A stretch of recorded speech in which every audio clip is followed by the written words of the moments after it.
Happy New Year, everyone, and welcome to Between the Horns, presented by your Southern California Toyota dealers, proud partner of the LA Rams. I'm JB Long, wishing you a safe, enjoyable, happy New Year's Eve tonight. We are joined by All-Pro running back Maurice Jones-Drew. Yes, the Rams have activated Joe Noteboom and Andrew Whitworth, and we are returning MJD to the broadcast booth this weekend. How you doing, my friend? JB, I missed you. I missed DeMarco. I missed Adam. I missed Jory. I missed everybody. It was a lonely week. It was hard. It was lonely, but you know what? You guys did an amazing job on Tuesday. Then came back Sunday and did it. And I felt like you guys really carried the load and got us those two victories that we needed. So I appreciate you guys for taking care of things while I was down bad. Tuesday was fun. It still is weird that we played on Tuesday, Maurice. That's strange. That's day off day, but you had to light it up. LA brought the heat on Tuesday. Give them some credit. Yeah. It's LA, DeMarco. Ain't nobody working in LA. That's right. I love it. That's DeMarco Farr, by the way, as I introduced a member of our team. Couldn't wait to get in, nor should he. He's undefeated, MJD, so there's a lot of pressure on you coming back for this trip. Come on now. Yeah, it's like you said, I'm ready, man. I've been sweating bullets. I got up this morning and ran just so I can come back and have something for this broadcast. All right, well, give us your big picture thoughts on what you've seen coming off a undefeated December, 2 games since we've talked to you most recently. Where are the Rams at in your estimation? Listen, I thought the Rams have played what we've been expecting them to do. What they've done the last couple of years is a physical brand of football, right? Defensively, you're stopping the run. Forcing teams into second and long, third and longs, and getting to the quarterback, which is huge. A lot of tackles for losses we see here from Aaron Donald, who was defensive player of the month. But then offensively, running the ball and getting those tough 4 yards and opening up that play action pass and being able to find ways to get victories. And then last but not least, the thing that's been your Achilles heel all year, special teams, shows up in a huge critical point in the game and getting a touchdown. And so, to me, it wasn't even about the touchdown. It was more of they had been playing pretty well all year. You had some big returns, but this here, to see the effort of the guys running the back block that you saw there, which could have easily been a block in the back, but to see the effort of guys getting downfield, creating blocks and changing the game, I mean, that was a difference in that Minnesota Vikings game to me. It was going back and forth, and that play kind of just blew it open. So to me, it's the physical brand of football on both offense and defense, and then special teams being opportunistic and playing solid brand of football. It's especially pertinent this week because the Ravens might have the best special teams unit in the National Football League. This is an epic kicking contest going to Baltimore for Week 17. Of course, the Rams could clinch the division with a win and an Arizona loss. We'll get into that in just a bit. But DeMarco, with 2 to play, go ahead. No, I was saying yes, sir. Go ahead. With 2 to play, frame these finishing games for us. Oh my God! From a defensive standpoint, a meat grinder.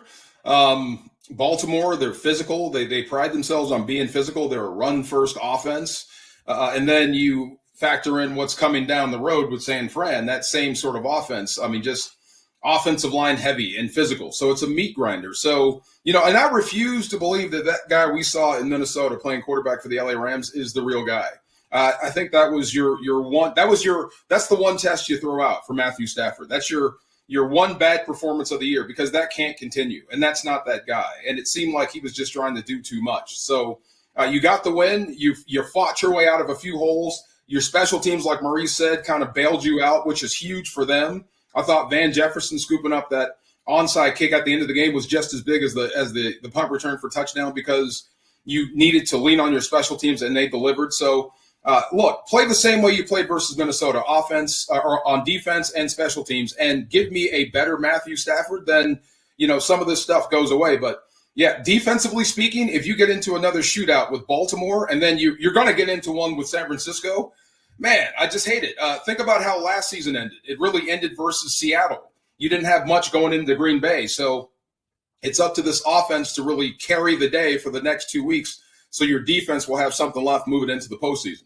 DeMarco, before I give it back to Maurice, let me put you in a room with Sean McVay and Matthew Stafford. Let's just say, what we need is a defensive lineman's perspective for a little bit of advice here for these final 2 games. What would you say to those two to get away from what happened in Minnesota and get back to what's been one of the great passing seasons in Rams history? Well, you're going to tell me first that Matthew Stafford is okay, and we figured out that because, I mean, look, the one that got tipped and Anthony Barr caught, that's unfortunate. It happens. But he got one tipped earlier, so he didn't learn from that, and it bit him later. Some of those interceptions, wow, some of those passes where he's rolling left and the play's dead and he's still trying to throw it back to the middle, I hope that is gone. But look, I don't think Baltimore is going to be able to pressure you, especially if Witt's coming back. I think your protection should be there, and their corners are struggling. So go ahead and air it out.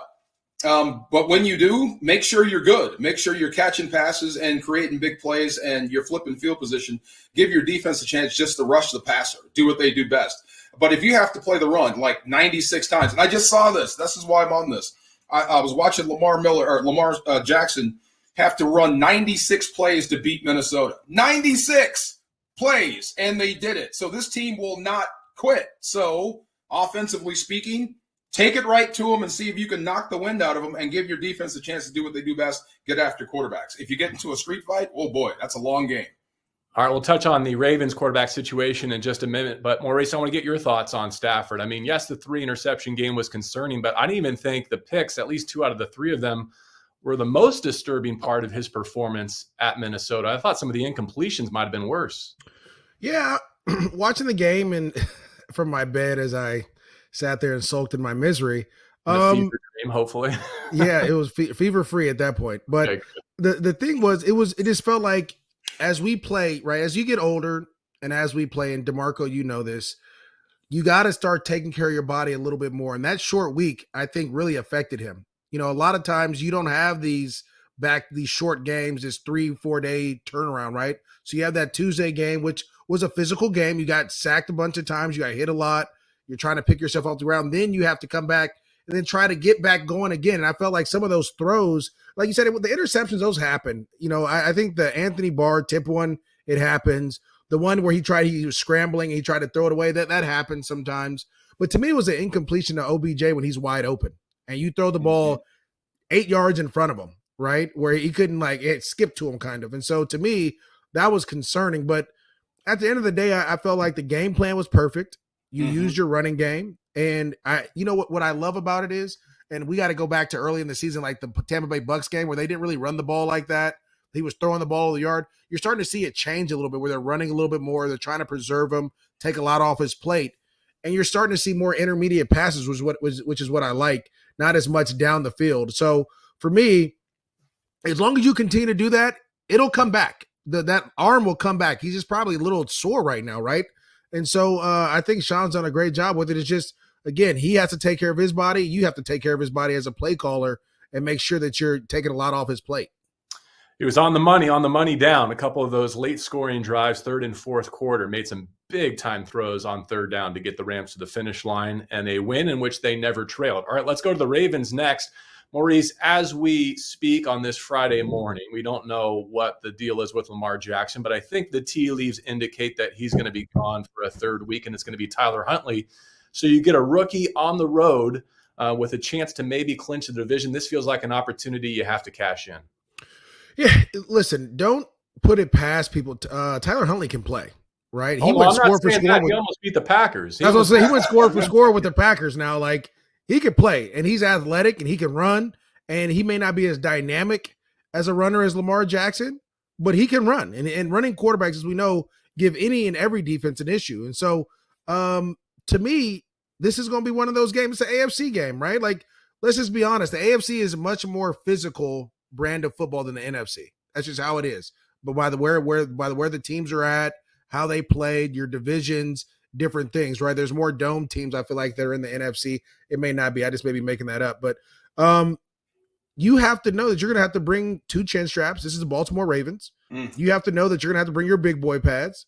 You have to know come Monday, you're not going to feel well.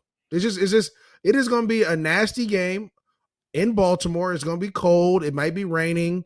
It's going to be one of those nasty games. And they thrive in that atmosphere, right? I got a chance. My old college teammate is a special teams coach for the Baltimore Ravens, Chris Horton. And we had a chance to talk yesterday. And the one thing I told him, I was like, you guys should get coach of the year. That staff should get coach of the year because of all the injuries, all the things you had to overcome, all the things that you're playing through, different guards and centers and quarterback and running backs and DBs and kickoff return this and all they're coaching their butt off. So you have to know as these players, if you're getting coached that way, that you're going to come in and you're going to play hard. And so it's important for the Rams. One, I think, JB, you said it best, to jump on them early and get them out of that, being able to, run the ball and use the play action pass. And two, for that defense, they want to play physical, but if they get down, they're not going to be able to play as fit. They're not going to be able to blitz and do all the things that they want to do. So it's important to start fast for the Rams and jump on this team and force them out of their game plan. I think there's something to the AFC comment that you made. I think the entire conference is probably rooting for the Rams this weekend, because if they can keep the Ravens out of that playoff field, I mean, John Harbaugh and Lamar Jackson and the Ravens in a one-game situation, they are a nasty out. I think the whole AFC would rather not have to deal with them. No, you're exactly right. I mean, who would want to chase Lamar Jackson in January? No, right? No, but that being said, DeMarco, for this round, this is not the 2019 Ravens group that came to the Coliseum. No, not even close. We talked about it. It could have been anybody out there against Baltimore. They were absolutely rolling. It was an old school beatdown. I thought they really had a chance then, but that's how the cookie crumbles. And you speak, Maurice, about it's going to be wet, it's going to be muddy in Baltimore, and it's that mud that stinks. You know what I'm talking about? I've been down there. I mean, it's that nasty, stinky mud. So this is going to be, if it turns into one of those affairs, it's going to be ugly. And this, you say the AFC is tougher. I agree. The AFC North might be the toughest division in football as far as physicality, and some of that stuff spills over. So I wouldn't be surprised if Baltimore, they're going to try to bully you, and if it spills over to where you're starting to get little skirmishes. So you're going to have to be on your P's and Q's, especially along the offensive line. They're going to try you. Remember, this is AFC North ball. What did Bart Scott say? There's a red dot. I mean, that's where they're taking it over there. So they're going to try to intimidate. So be on your P's and Q's, get back in the huddle, play professional football. It's not about getting in fistfights, but part of that's going to come up. But I agree, man. Look, if you can extend this football team, extend this defense, make them have to cover all 53 plus 100 and get up on them early and take away some of that run game and force them to throw, this is you. This is you all day. And all you have to do from there is manage the clock and get out of there with a win. But the last thing you want to do this time of year with this football team is get into a fight that goes into the fourth quarter where they actually believe they can beat you. Because even if you do get over the hump, it's going to be physically taxing going into the next week. Let's finish with a couple of record chasers. I want to finish real with quick. Specific. Oh yeah, go ahead. I was just going to say, I don't think Baltimore without Lamar Jackson has been blown out. I think they've been in close games all year long. So you got to know, when you've been in close games all year long, you're prepared for that, right? What they say, take them in the deep water, see if they can swim. That's what they want to do. They want to take you out there. So it's going to be important that they play a physical brand of football as well, and they match that physicality. Yeah, what the Bengals did to them, kind of the exception, not the rule for the season, really the modern John Harbaugh era of the Ravens. Where I was going with the record chasers, Cooper Kupp and Mark Andrews at tight end for the Ravens. And since I want to finish with Kupp, let's do Andrews first. And really, I think this is another 1-2 punch with the Ravens and the Niners, like you were saying, DeMarco. You get two of the best tight ends in the game, right? They're going to try and pulverize you in both phases. But these are difficult matchups, Maurice, when you talk about Kittle and Andrews, who's going to be the all-time leading receiver in franchise history for the Ravens, maybe as soon as Sunday. Yeah, listen, the tight end is the biggest mismatch on the field. If you look at what Rob Gronkowski's been able to do throughout his career, how do you cover him? Do you cover him with a DB, a safety? He's too big. You cover him with a linebacker? He's too fast, right? And so this is going to be a big test for Raheem Morris in this defense, how you want to cover him. Are you going to double team him? Are you going to hit him at the line? Are you going to force Sammy Watkins to try to beat you? Are you going to force someone else to beat you? Right? They're going to force the ball to Mark Andrews, which is a good thing and a bad thing, right? You know where the ball's going. Can you stop it? Right. And I think that is one of the concerns is how do you handle him? Because he eats in between the numbers, right? If it's in between the numbers, the ball is going to him if that ball is thrown. So I love what he's able to do in both the running game and the passing game. He's an old school tight end. He's a guy that's going to get down and dirty and block and, try to pancake you and all those things. And also can catch that ball in the seam and take that hit, which we've seen multiple times, right? So to me, it's another challenge. The one thing that he's different than George Kittle is Kittle's run after catch unmatched, right? He's a tough tackle. Mark Andrews is a big body that you have to try to get around and knock the ball out before you can get it, because he's going to make those tough catches. But the run after catch, it doesn't concern me that much with breaking tackles at least. Yeah. DeMarco, that's where it helps to have a big body corner who can play the star like Jalen Ramsey, but they also have an issue to solve in the middle of their defense with Ernest Jones hitting an injured reserve. That's the thing I was thinking about. And how do you cover tight ends down the middle of the field? I mean, number one, you can't do it with one guy. You're going to have to do it with two. So Taylor Rapp, Fuller, imagine you're going to have to keep them in the middle of the field to watch that tight end over the top. So corners are going one-on-one. And I think you feel confident with that. And I would tell Jalen Ramsey, just be yourself today. Because if they're going at you, then you're going to have to be at your aggressive self to turn that back and at least talk the quarterback out of going your way. But, yeah, you're going to need more than one guy on these tight ends. If you try to man them up, you're living dangerously, and they will hurt you down the field. So Kittle and Andrews coming up, it's a great test for one another, but it's also a great test on can you shut down a team's main weapon? You know where they're going with the football. Everyone knows where they're going with the football. So get your hands up on the D-line. Maybe you'll tip a few and be ready for tips and overthrows. But trying to stop these guys with one man, it's not going to happen. It hasn't happened with both of these guys coming up. All right, DeMarco, let's go back to then the greatest receiving season in Rams history. And Cooper Kupp, I don't think, needs to play another down to win the Triple Crown outright. His leads in catches, yards, and touchdowns that wide going into Week 17. But he needs 47 to tie and 48 to break Isaac Bruce's Rams franchise record. And you said something to me interesting yesterday that I want to reiterate here, and that is the Rams, they know it, and they feed off of it. They're not afraid of that. It's there, man. It's history. I mean, I hope you're being made aware of this every single day, where he is and how far he's come, because you don't want to waste it. So it's up to everyone: offensive line, defensive line, special teams. Number one, get the W. Number two, stay on the field long enough so we can get Cooper Kupp his receptions. All works towards the goal of winning a football game. Definitely, never sacrifice that. But you're all aware of it. Don't be that guy that ruins the no-hitter for your pitcher. This is historic. You have a chance to be a part of something historic. Think about this. One of the greatest achievements in my life, winning the Super Bowl, is in theaters right now because of one guy. So don't mess this up if you're out there playing football or playing defense or on special teams. Don't mess this up for Cooper Kupp. Get the W first. But all that stuff comes with records. Your perception changes on guys with records like this. So I wouldn't want to be the dude that messes it up. If you needed one more possession on offense so we can get one more catch, don't jump off sides. You know what I'm saying? Give him the football. Absolutely. Maurice, you've been in a big season like this too, right? Going for the rushing crown. What does it feel like if you're Cooper Kupp? It's funny because you have to stay centered, right? And I don't think Cooper Kupp has that problem. But you have to just stay centered and focus on what you want to, on the task at hand. You can't play outside yourself, right? You can't try to make all the catches and like do more than what you're supposed to do. And you don't expect that from Cooper Kupp. But DeMarco's right. All week, that's all they talked about. I remember, like, that's all I was thinking about when you were talking about, like, the low line was like, hey, man, we're doing the run-in. So they're looking back at me like, hey, all right, Shady McCoy's like, we got a lead on him. But I was like, let's go. I got you. Just like quit looking at me, you know? Or and then right before the game, Shady was inactive. And the O-line was like, oh, we won it.